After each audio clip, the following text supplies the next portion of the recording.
How you doing, guys? For this video, it's kind of made for this video is made for the people who the 2019 Mac Pro is priced beyond their budget. The base model is actually twice the cost of the 2013 Mac Pro by of course, the 2013 model's $3,000. The 2019 base model is $6,000, and then you still have to probably add some more stuff, and then by then, way over, or it goes beyond their budget of what they're wanting. So, what options do people like me have? We have some options, not as great as obviously going up to the newest Mac Pro. So this kind of goes into, okay, do you want a 5.1 Mac Pro?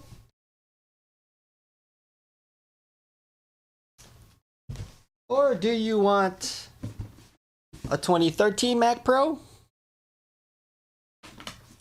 Or do you simply go with a Windows computer, PC? So I'm going to talk mainly about if you want to keep on the Mac platform, not necessarily going to PC. So we're going to look at the 5.1 Mac Pro, which is, of course, the cheese grater. And for many years, even when the 6.1 Mac Pro came out, people were still upgrading it. The older versions, cheese grater, they could stock it with the newest processors.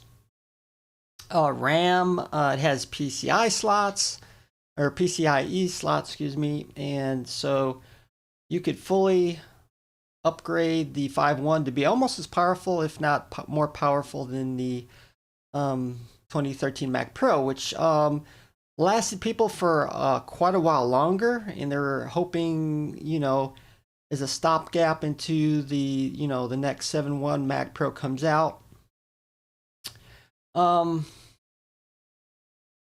Now there is some cons with that as well, which I'm going to cover here in a minute. Of course, my own Mac Pro, which is a 8-core 4.1, it's a 2009 Mac Pro. I've hacked the firmware where it's essentially a 5.1 Mac Pro, and I do have Mojave on it. Unfortunately, there's a couple of cons to this as well going into 2020, because you're still stuck on a older architecture. PCI slots are 2.0, I believe. No Thunderbolts. If you're into that, to utilize it with other, it could be MacBook Pros or Mac Minis even. So there's no Thunderbolt support. Also, so going into that, to me, one of the biggest cons of getting a 5.1 Mac Pro to upgrade, let's say you're going to buy it now in 2020, aside from all that, is you're kind of going to be restricted to macOS Mojave.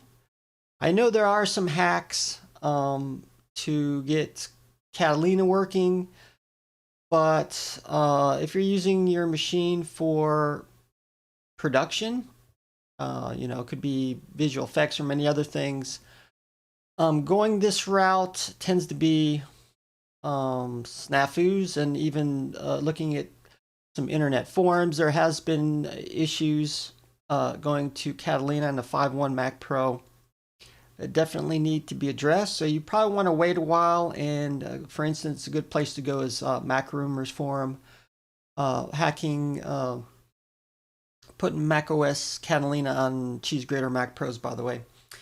So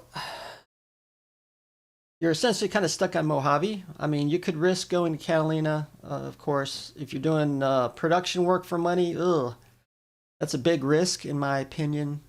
But if you decide to, keep your get a Mac Pro 5.1, keep on Mojave, they do have some of the newest updates for Final Cut Pro 10, Motion, and Compressor that now utilize Metal 2. So you're going to get about roughly 12 to 15% more performance. So at least they have that. but you're not going to get any security updates or unless you hack into it and go to Catalina, which I'm not willing to risk on my 4.1 Mac Pro. I'm just going to decide to leave it on Mojave. I still got my Mac Pro 6.1, which is going to be relevant for the next 2 to 3 years at least, I speculate. The newest versions of OS and software upgrades. In fact, I made a video just on the 6.1 where how it's still relevant in, I believe it was 2018 or 2019, where the software updates continuously improve the speed and performance of my 6.1 Mac Pro. Of course, a lot of people don't like it. The upgradability is kind of limited to Thunderbolt 2. So you have to use some kind of, PCIe slot box or something like that, external drives and so forth.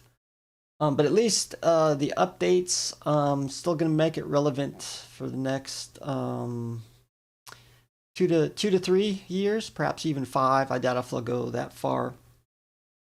Another pro, if you're doing video production work, like I said, Final Cut Pro 10 is great on the 6.1 Mac Pro.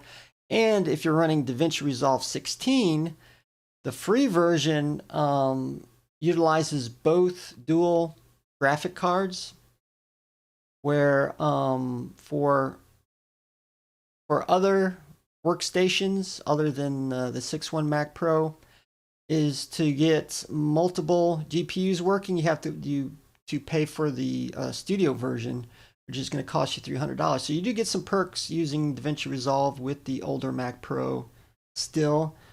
I have a feeling it's going to be relevant for the next couple of years as well with DaVinci Resolve. So, or like I said, your third option, go with Windows PC or possibly even Linux.